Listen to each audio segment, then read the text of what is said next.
Jake Collins wiped the sweat from his forehead as he checked the engine readings one more time.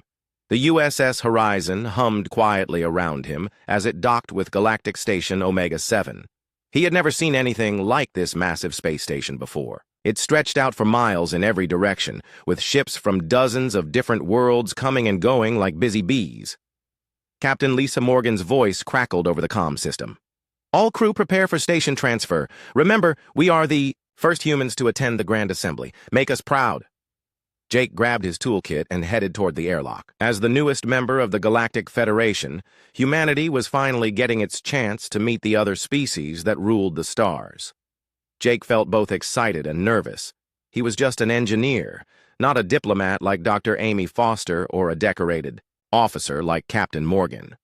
But someone had to keep the human ships running, and that someone was him. The airlock opened with a soft hiss, and Jake stepped onto the station. The first thing that hit him was the smell, a mixture of ozone, metal, and something sweet he couldn't identify. The second thing was the noise. Hundreds of different voices speaking in languages he had never heard before echoed through the massive corridor. Jake looked around in wonder. Tall, thin beings with 4 arms walked past him, their skin shimmering like oil on water. Small, furry creatures that barely reached his knee scurried between the legs of larger aliens. In the distance, he could see something that looked like a walking tree having an animated conversation with a being made entirely of what appeared to be living crystal. He was so busy staring that he didn't notice the figure coming around the corner until it was too late. Jake bumped into someone and heard the sound of something hitting the floor. Data crystals scattered across the polished metal surface, their soft blue glow making them look like fallen stars. "Oh no, I'm so sorry," Jake said, immediately dropping to his knees to help gather the crystals. "I wasn't watching where I was going." He looked up to apologize properly and felt his breath catch in his throat. The being he had bumped into was unlike anything he had ever seen. She appeared almost human, but her skin had a soft blue glow that seemed to come from within. Her hair was silver and seemed to move on its own, as if underwater. Her eyes were the color of deep space, dark blue with tiny points of light that twinkled like distant stars. She was staring at him with an expression of complete surprise. For a moment, neither of them moved. Then she blinked and seemed to remember where she was. "It is quite all right," she said in a voice that sounded like music. "Accidents happen to everyone." She knelt down beside him to help collect the scattered crystals. When their hands accidentally touched as they reached for the same crystal, Jake felt a strange tingling sensation run up his arm. The alien woman gasped and pulled her hand back as if she had been shocked. She stared at Jake with wide eyes, and he could see something like recognition flickering across her face. "Are you okay?" Jake asked, concerned. "Did I hurt you?" "No," she said softly. "No, you did not hurt me. Quite the opposite, actually." She tilted her head to one side, studying him like he was a puzzle she was trying to solve. "You are human, yes?" "Yes, I'm Jake Collins, engineer aboard the USS Horizon," he said, standing up and offering her his hand to help her up. "We're part of the first human delegation to the Grand Assembly."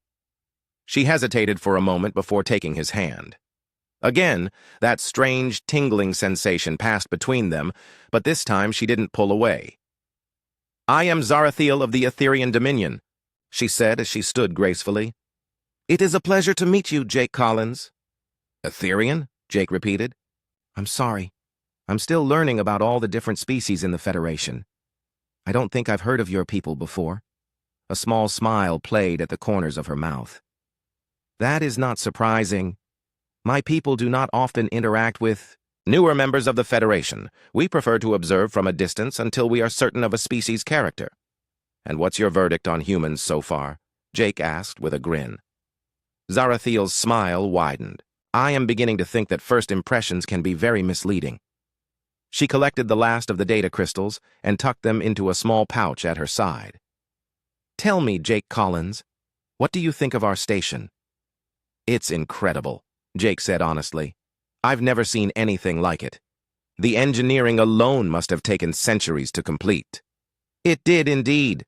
My people contributed much of the structural design." She paused, still studying him with those star-filled eyes. "You speak of engineering. Are you interested in how things work? Very much so. Back on Earth, I spent most of my time fixing things or figuring out how to make them work better. There's something satisfying about taking something broken and making it whole again. Something in Zarathiel's expression shifted, becoming more serious. Yes, she said quietly. I understand that feeling very well. Before Jake could ask what she meant, a loud chime echoed through the corridor. Attention all delegates, a mechanical voice announced. The Grand Assembly opening ceremony will begin in 1 standard hour. Please proceed to Assembly Hall Alpha. I should go find my delegation, Jake said reluctantly. We're probably supposed to sit in some special section for new members. Yes, I should return to my duties as well. Zarathiel hesitated, then asked, Will you be attending the cultural exchange reception tomorrow evening? I think so. Dr. Foster said something about it being important for building relationships with other species. Good. Perhaps we will meet again there. She started to walk away, then turned back. Jake Collins? Yes. Thank you for helping me with the crystals. Most beings would have simply walked away after such an accident. Most humans wouldn't, Jake said. We believe in helping each other out. Zarathiel smiled, and for a moment her blue glow seemed to brighten. Yes, I am beginning to see that. Then she was gone, disappearing into the crowd of aliens moving toward the assembly hall. Jake stood there for a moment, watching the spot where she had vanished. He had met hundreds of people in his life, but none had ever left him feeling quite like this. There had been something in her eyes, some depth that suggested she was far older and wiser than she appeared. He shook his head and headed toward the human delegation's meeting point. Captain Morgan would want a full report on the station's systems, and Dr. Foster would probably have a dozen questions about the aliens he had encountered. As he walked, Jake couldn't shake the feeling that his brief encounter with Zarathiel was going to change everything. He didn't know how or why, but something deep in his gut told him that their meeting was more than just a simple accident. What he didn't know was that several other beings had witnessed their interaction from a distance, and word was already beginning to spread through the station's gossip networks. Princess Zarathiel of the Etherian Dominion, one of the most powerful and sought-after beings in the galaxy, had spoken with a human. More importantly, she had smiled at him. The game was about to begin. Jake woke up to the sound of his comm unit buzzing urgently. He rolled over in his small quarters aboard the USS Horizon and checked the time. It was barely dawn by station standards, but someone was obviously eager to talk to him. Collins here, he mumbled into the comm. Jake, get to the conference room now, came Captain Morgan's sharp voice. We have a situation. 20 minutes later, Jake sat at the oval table in the ship's main conference room, still trying to wake up properly.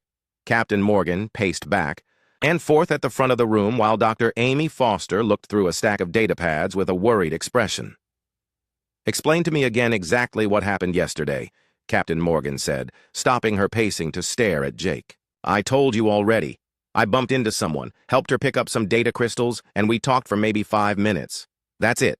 Dr. Foster looked up from her data pads. Jake, do you have any idea who you were talking to? She said her name. Was Zarathiel from the Etherian something? Dominion, I think. Captain Morgan sat down heavily in her chair. The Etherian Dominion controls 12 star systems and has technology that's centuries ahead of most other species. They're one of the oldest and most powerful civilizations in the galaxy. Okay, Jake said slowly. So she's important. I was polite to her. Isn't that a good thing? Dr. Foster pulled up a holographic display showing a beautiful woman with silver hair and glowing blue skin. This is Princess Zarathiel, daughter of Queen Lysanel, ruler of the Etherian Dominion. She's over 300 years old and considered one of the most eligible beings in the galaxy. Jake stared at the hologram. It was definitely the woman he had met, but seeing her official portrait made him realize just how out of his league she was. I had no idea she was royalty. That's not the problem, Captain Morgan said grimly. The problem is that half the station seems to think you're courting her. What? That's ridiculous. We talked for 5 minutes. Dr. Foster turned her data pad toward him. According to station gossip networks, Princess Zarathiel was seen smiling at a human engineer. She also touched your hand twice and asked if you would attend tonight's reception. In Etherian culture, these are significant gestures of interest. Jake felt his stomach drop. But I didn't know that. I was just being friendly. I believe you, Captain Morgan said. But it doesn't matter what you intended. What matters is how it's being interpreted. We've already received 3 formal diplomatic inquiries about your relationship status and 2 offers of marriage contracts for human females in exchange for you backing away from the princess. This is insane, Jake said, running his hands through his hair. I'm just an engineer. I fix engines and repair hull breaches. I don't do politics. Well, you're doing politics now, Dr. Foster said. Like it or not, you've become the center of a galactic incident. Before Jake could respond, his comm unit chimed with an incoming message. He glanced at it and felt his face go pale. Someone wants to meet with me in Docking Bay 7 in 1 hour. Who? Captain Morgan asked. It's signed Commander Threx of the Saurian Empire. Dr. Foster and Captain Morgan exchanged worried glances. The Saurians are one of the most aggressive military powers in the galaxy, Dr. Foster explained. They've been trying to form an alliance with the Etherian Dominion for decades, and now they think a human engineer is getting in their way, Captain Morgan finished. Jake, you are not going to that meeting alone. An hour later, Jake stood in Docking Bay 7 with Captain Morgan beside him. The bay was empty except for a few maintenance robots, but they didn't have to wait long. The main doors opened with a hiss, and Commander Threx entered. Jake had seen pictures of Saurians, but meeting one in person was still shocking. Commander Threx was over 7 feet tall, covered in dark green scales, and built like a tank. His yellow eyes fixed on Jake with obvious hostility. So you are the human who thinks he can claim an Etherian princess, Commander Threx said in a voice like grinding stone. I'm not claiming anyone, Jake replied, trying to keep his voice steady. I had a brief conversation with Princess Zarathiel. That's all? Commander Threx stepped closer, and Jake caught a whiff of something that smelled like sulfur. Listen carefully, little human. The Saurian Empire has spent 50 years building a relationship with the Etherian Dominion. We will not allow your primitive species to interfere with that alliance. I don't want to interfere with anything, Jake said. I'm just here as part of the human delegation. Good. Then you will stay away from the princess. You will not attend tonight's reception. You will make it clear to everyone that humans have no interest in Etherian royalty. Captain Morgan stepped forward. Commander Threx, you're out of line. My crew member has done nothing wrong. Commander Threx barely glanced at her. Your species is new here, Captain. You do not understand the consequences of disrupting established relationships. Prince Grakthar of the Saurian royal family has been courting Princess Zarathiel for 20 years. We will not allow a human to ruin that. What if the princess doesn't want to be courted by your prince? Jake asked before he could stop himself. Commander, Threx's eyes flashed dangerously. What the princess wants is irrelevant. Politics determine these matters, not feelings. Jake felt anger rising in his chest. That's a pretty terrible way to live. It is the way the galaxy works, human. You would do well to learn that quickly. Commander Threx turned to leave, then paused. Stay away from Princess Zarathiel. This is your only warning. After the Saurian left, Captain Morgan turned to Jake. Well, that was fun. I don't like being threatened, Jake said.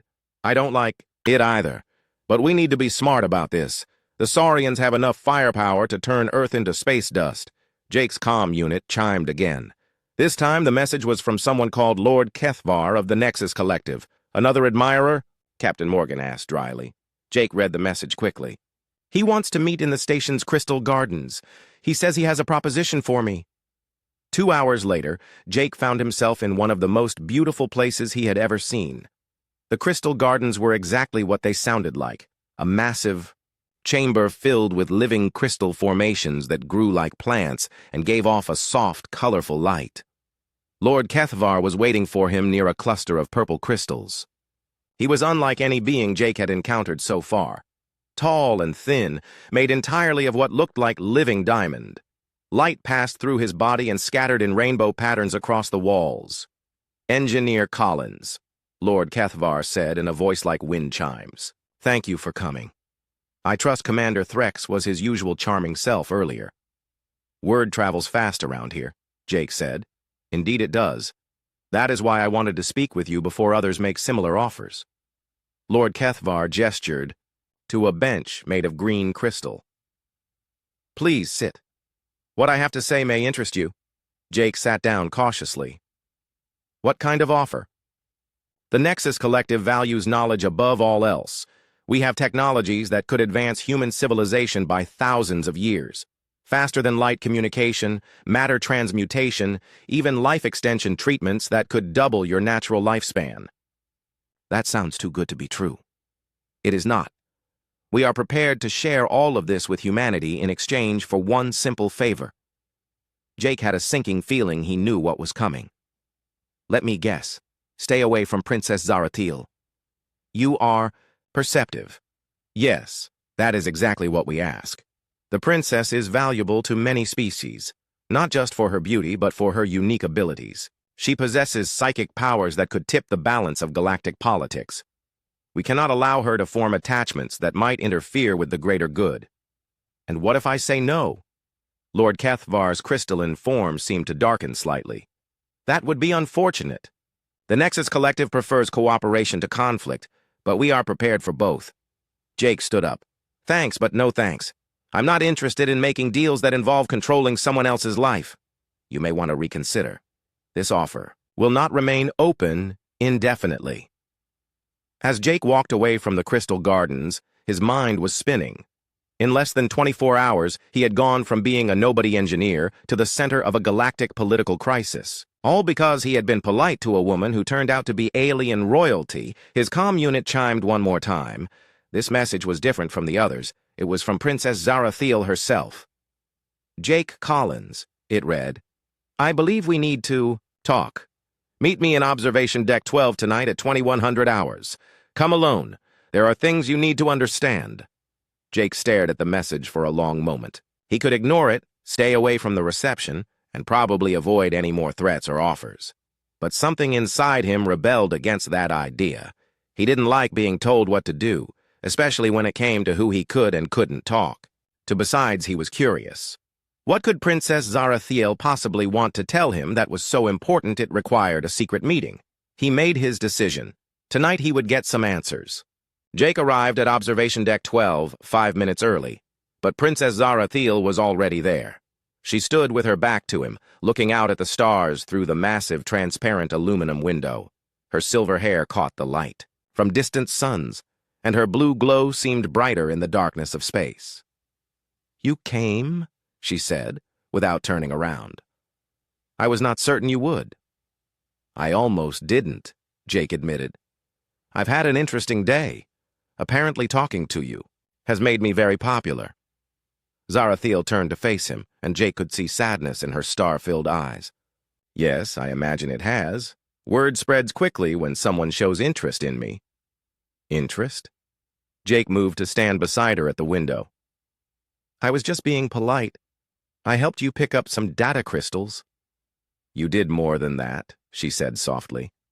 You looked at me like I was just another person, not a prize to be won or a tool to be used. Do you have any idea how rare that is? Jake studied her profile in the starlight. How rare is it?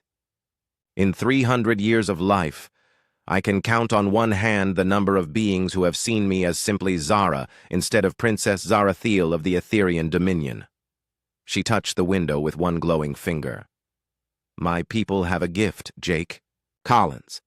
We can sense the true nature of other beings through what we call soul resonance. When I touched your hand yesterday, I felt something I have never experienced before. What did you feel? Honesty. Kindness without expectation of reward. A spirit that burns bright despite its brief existence. She turned to look at him directly. Most beings who approach me want something. Power, status, alliance with my people, or simply the novelty of being with someone who will outlive them by millennia. But you wanted nothing from me except to help me gather my scattered belongings. Jake felt heat rising in his cheeks. I still don't want anything from you except maybe friendship. I don't know the first thing about galactic politics or royal protocols. I'm just an engineer who fixes things. And that is exactly why they all fear you, Zarathiel said with a bitter laugh. You represent something they cannot understand or control, genuine feeling without political motivation. Is that why Commander Threx threatened me today? And Why Lord Kethavar offered me technology in exchange for staying away from you. Zarathiel's glow flickered with what looked like anger. They did what? Jake told her about both encounters, watching her expression grow darker with each detail. By the time he finished, her hands were clenched into fists. 300 years, she said quietly.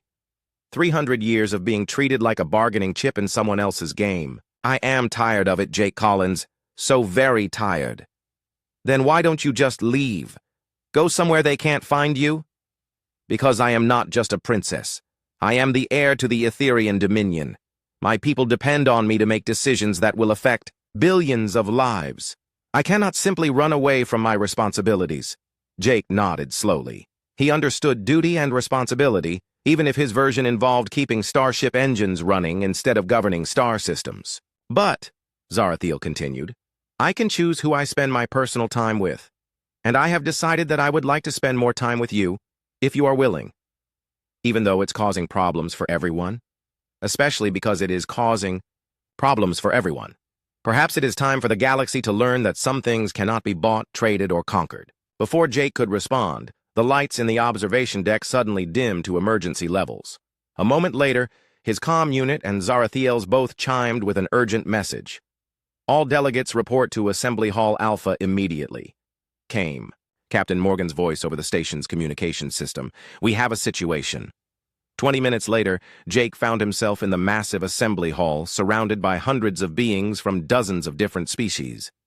The tension in the air was thick enough to cut with a knife.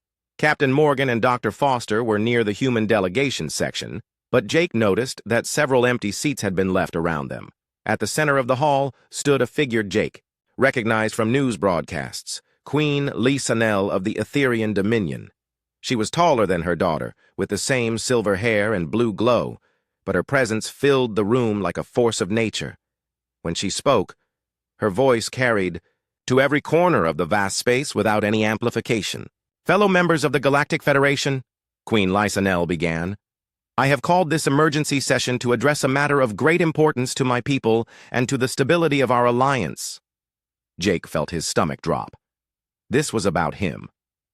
Somehow, his brief acquaintance with Princess Zarathiel had become important enough to warrant an emergency session of the entire Galactic Federation. It has come to my attention, the Queen continued, that certain species have been making threats and offers regarding my daughter's personal relationships. This stops now.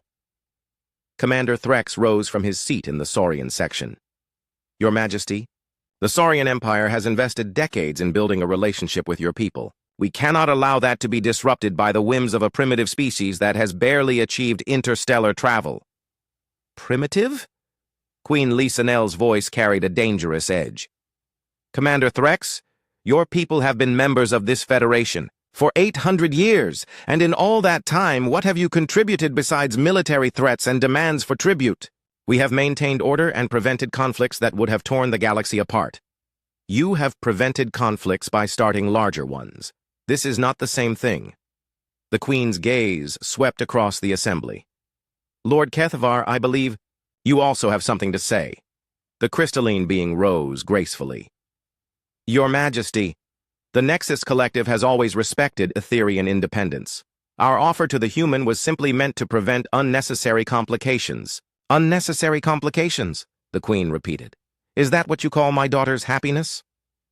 We call it a potential disruption to galactic stability. The princess's unique abilities make her a valuable asset that must be protected. My daughter is not an asset. She is a person with the right to choose her own path. Queen Lisanel's glow brightened until it was almost painful to look at directly. But since so many of you seem concerned about her choices, I have decided to settle this matter once and for all. The Queen gestured, and Princess Zarathiel stepped forward from where she had been standing near the Etherian delegation. She looked calm and composed, but Jake could see the tension in her shoulders. My daughter will undergo the trials of resonance, Queen Lisanel announced.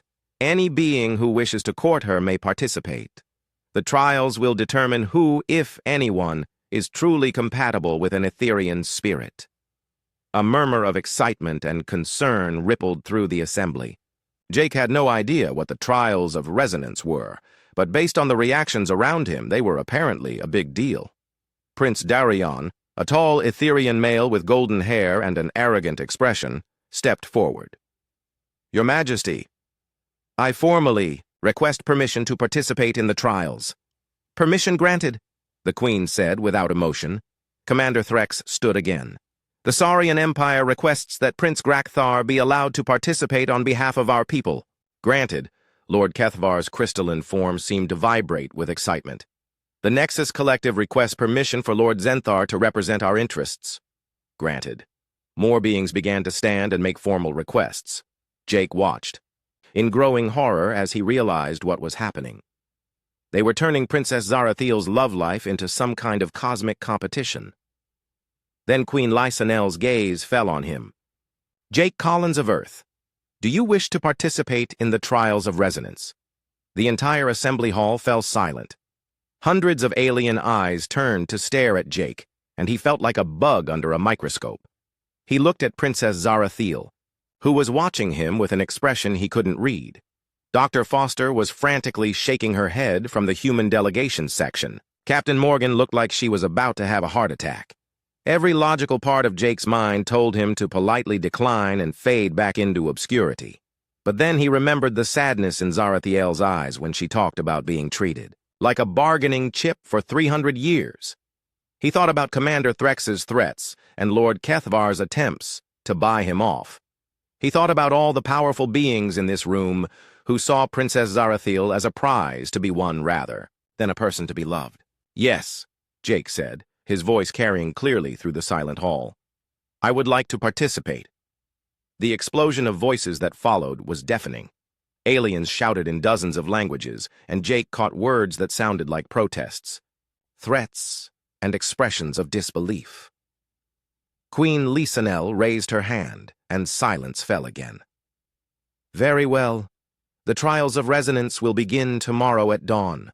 All participants will be given equal opportunity to prove their compatibility with Etherian nature." Her gaze fixed on Jake once more. "I should warn you, Jake Collins, that no non-Etherian has ever successfully completed these trials." "What happens if I fail?" Jake asked. "If you fail, you will be asked to leave the station and never contact my daughter again." "And if I succeed?" For the first time since entering the hall, Queen Lysanel smiled. "If you succeed, young human, then perhaps the galaxy is ready for changes none of us expected." Jake barely slept that night. Every time he closed his eyes, he saw the faces of all the powerful aliens who wanted him to fail the trials. He had agreed to participate without knowing what he was getting into, and now it was too late to back out. At dawn, he made his way to the trial chamber, a massive spherical room at the heart of the station. Dr. Foster had tried to give him advice based on her research, but she had found very little information about the trials of resonance. They were ancient Etherian rituals that had not been performed in over 1,000 years. When Jake entered the chamber, he found the other participants already waiting. Prince Darion stood tall and confident, his golden hair gleaming in the soft light. Prince Grakthar of the Saurian Empire was a massive reptilian creature with arms like tree trunks and teeth like daggers. Lord Zenthar of the Nexus Collective appeared to be made of living metal that shifted and flowed like mercury. There were 5 other participants representing different species, each one looking more impressive and intimidating than the last. Jake felt very small and very human in comparison. Queen Lysanel entered the chamber with Princess Zarathiel beside her. The queen wore robes that seemed to be woven from starlight itself, and her presence made the air itself seem to vibrate with power. "Welcome, participants," the queen said, her voice echoing strangely in the spherical chamber. "The trials of resonance have not been performed for many centuries. They were created by my ancestors to determine true compatibility between souls. Not just political advantage," she gestured, and the walls of the chamber began to glow with complex patterns that hurt Jake's eyes to look at directly. "There are 3 trials: the trial of truth, the trial of sacrifice, and the trial of wisdom. Each trial will reveal something essential about your nature and your motives." "What if we refuse to participate in a trial?" Prince Darion asked. "Then you will be immediately disqualified and banned from ever approaching my daughter again." Queen Lysonel's smile was cold. The trials begin now. The first trial was the trial of truth. One by one, each participant was required to allow Princess Zarathiel to completely scan their memories and emotions using her psychic abilities. Jake watched as the other participants went first, and he could see Zarathiel's expression growing sadder with each scan. When Prince Darion's turn came, Jake saw Zarathiel flinch as if she had been physically struck. When Prince Grakthar submitted to the scan, she actually took a step backward in obvious disgust. Lord Zenthar's scan left her looking drained and tired. Finally, it was Jake's turn. He stood before Princess Zarathiel and tried to calm his racing heart. "Are you ready?" she asked softly. "I will see everything. Your fears, your hopes, your darkest secrets, and your brightest dreams. There will be nothing hidden between us." "I'm ready," Jake said, though he wasn't sure that was true. Zarathiel placed her hands on either side of his head, and Jake felt a strange sensation like warm water flowing through his mind. He could sense her presence moving through his memories, seeing his childhood on Earth, his training as an engineer, his loneliness among the stars, and his growing feelings for her. But instead of feeling violated or exposed, Jake felt something unexpected. Through their connection, he could also sense some of Zarathiel's emotions. He felt her loneliness, her burden of responsibility, and her desperate desire to be seen as more than just a princess or a political tool. When the scan ended, Zarathiel staggered slightly, and Jake instinctively reached out to steady her. She looked up at him with wonder in her star-filled eyes. "Your mind," she whispered. "It is so bright, so full of hope despite all the darkness you have seen." Queen Lysonel studied her daughter's reaction with interest. "And what did you learn about his motives?" "He wants nothing from me except to see me happy," Zarathiel said, loud enough for everyone in the chamber to hear. "He does not desire my power, my status, or my immortality. He simply wants to know me." Jake heard several of the other participants muttering angrily, but he ignored them. He was still feeling the echo of Zarathiel's emotions, and he understood, now just how alone she had been for so long. The second trial was the trial of sacrifice. Each participant was presented with a choice between gaining something they desired most and preserving their essential nature. Prince Darion was offered the chance to become king of the Etherian Dominion if he would give up his ability to feel love. He accepted without hesitation. Prince Grakthar was offered unlimited military power if he would sacrifice his honor. He also accepted eagerly. Lord Zenthar was offered infinite knowledge if he would give up his capacity for empathy. He took the deal immediately. The other participants made similar choices, trading away parts of themselves for power, wealth, or status. When Jake's turn came, he found himself standing in what looked like a perfect recreation of Earth. He could see his hometown, smell the familiar sense of home, and hear the voices of friends and family he had left behind. "You can return to Earth," Queen Lysonel's voice said from everywhere and nowhere. "You can live a normal human life, marry a human woman, and die peacefully in your old age. All you have to do is accept enhancement that will make you immortal like us, but you will lose your humanity in the process." Jake stared at the vision of Earth, feeling a deep ache of homesickness. He could go back to his simple life, his familiar world, his own species. All he had to do was become something other than human. "What would happen to my humanity?" he asked. "You would gain our longevity, our mental abilities, our technological understanding, but you would lose your ability to find meaning in temporary things. You would lose your capacity to appreciate the beauty of brief moments. You would lose what makes you uniquely human." Jake thought about all the things that made life meaningful to him. The satisfaction of fixing something broken, the joy of a sunset that would only last a few minutes, the knowledge that his choices mattered because his time was limited. "No," he said firmly, "I choose to remain human. Even though it means you will age and die while Princess Zarathiel remains young forever? Even then, my mortality is part of what makes me who I am. If she cannot love me as I am, then this is all pointless anyway." When Jake returned to the trial chamber, he saw that several of the other participants had failed this trial by accepting power at the cost of their essential selves. Only he, Prince Darion, and Lord Zenthar remained.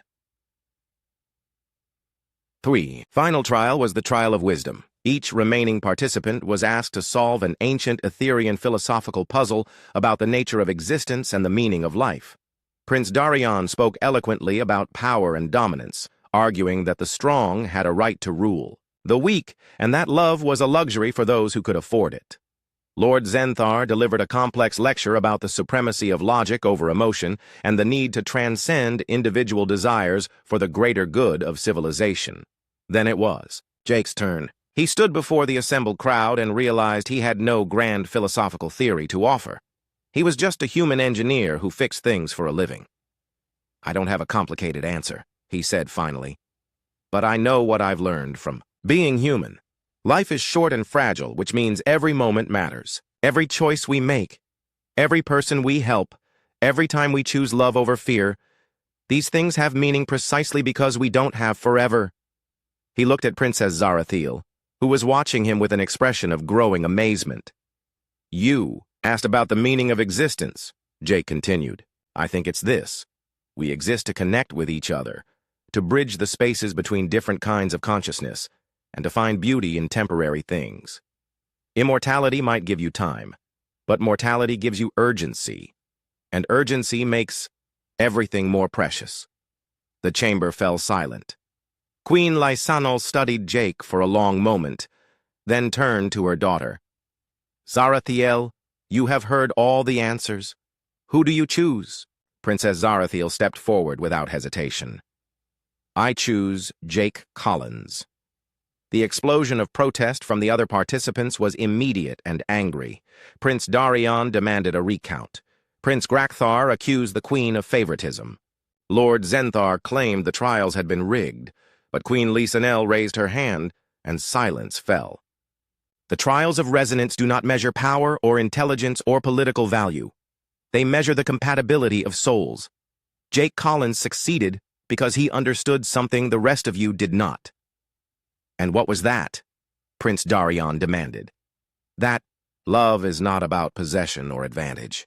It is about recognition, seeing and accepting another being for who they truly are." The Queen smiled at Jake.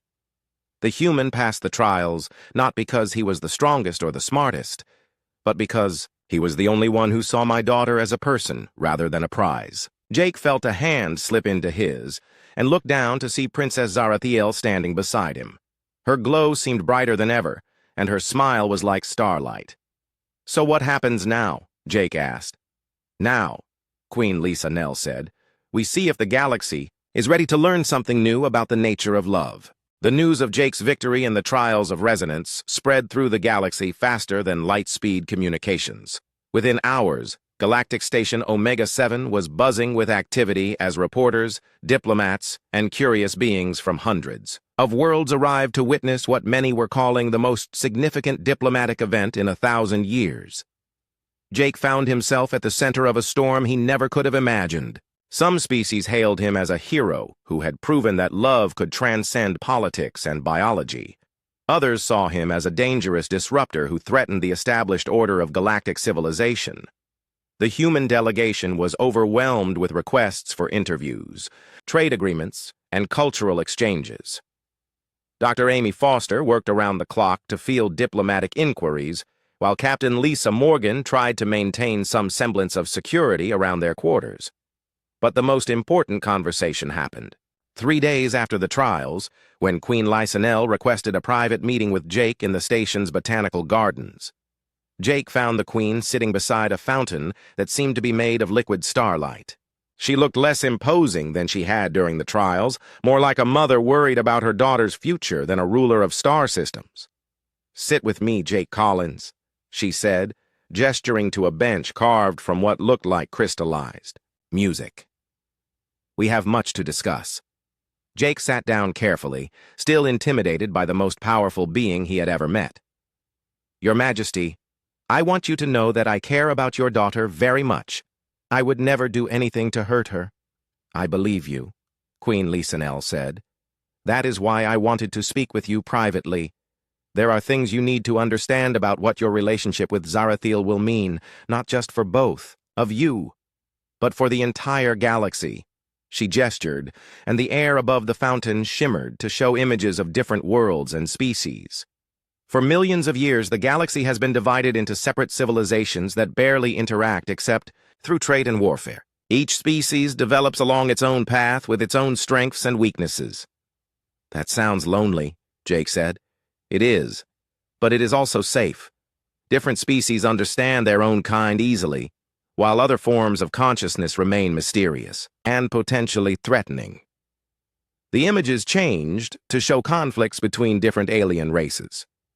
Most interspecies relationships are built on mutual advantage rather than genuine understanding. Jake watched the images of distant battles and failed diplomatic missions. But that's changing now? Your species is unique, Jake Collins. During the trials, when Zarathiel scanned your mind, she discovered something remarkable. Humans possess what we might call adaptive resonance, the ability to truly understand and connect with other forms of consciousness. The images shifted, again showing brain scans and energy patterns that meant nothing to Jake but seemed to fascinate the Queen. Most species have fixed spiritual frequencies, she explained. Etherians resonate with timeless beauty and cosmic harmony. Saurians connect with strength and dominance.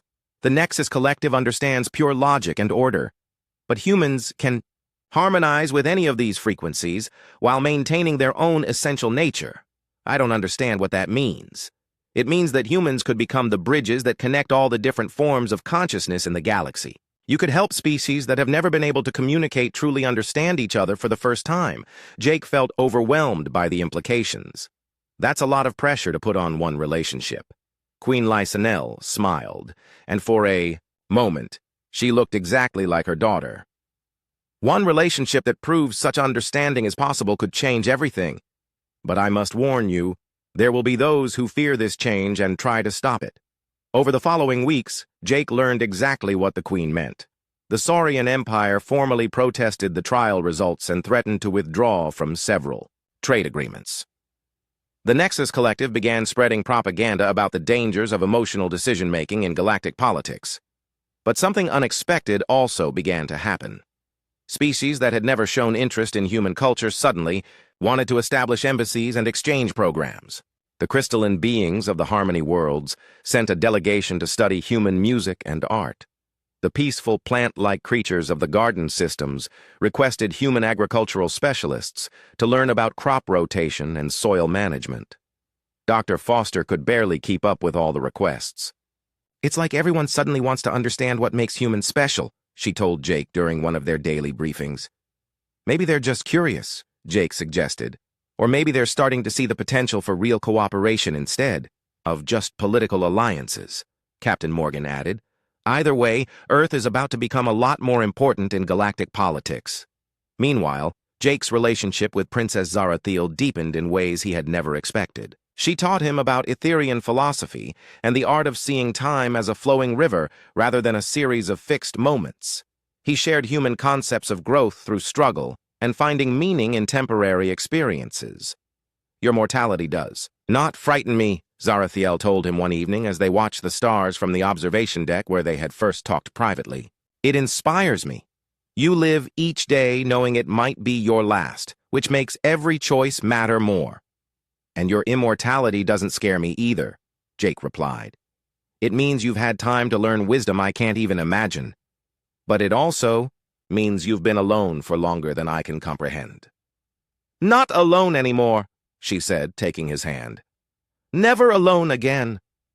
The turning point came when Ambassador Veltara, Zarathiel's mentor and one of the most respected diplomats in the galaxy, made a startling announcement. She had been analyzing the data from Dr. Foster's research on human adaptive resonance, and she believed she had found a practical application.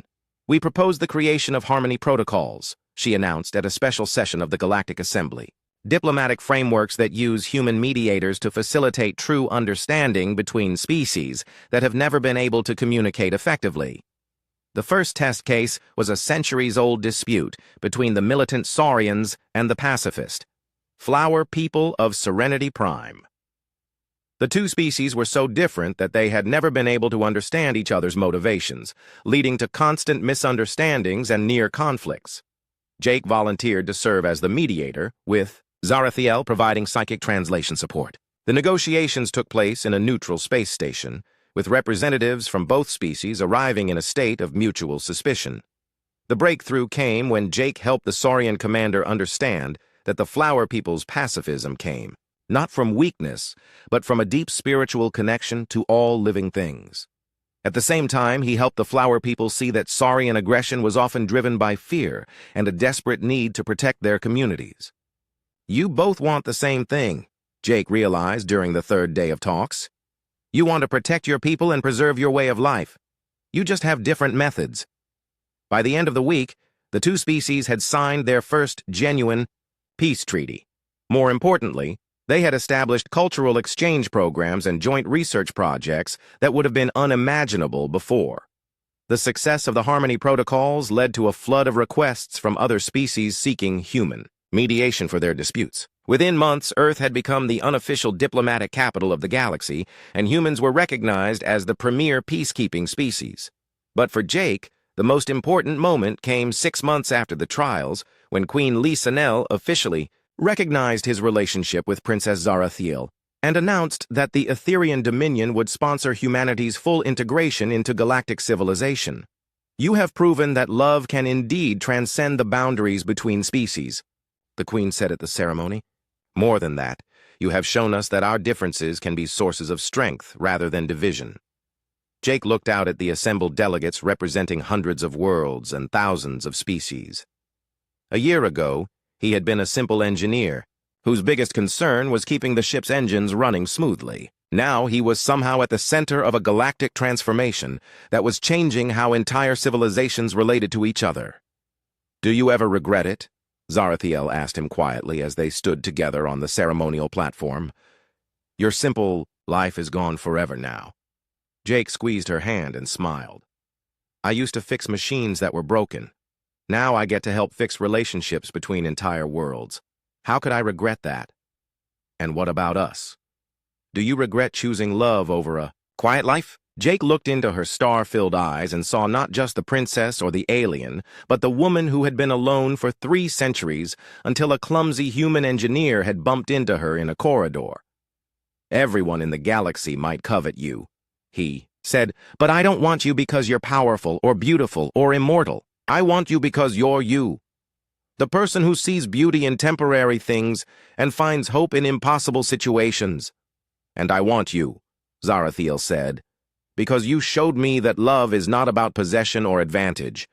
It is about recognition and acceptance and the courage to choose each other despite all the forces trying to keep us apart."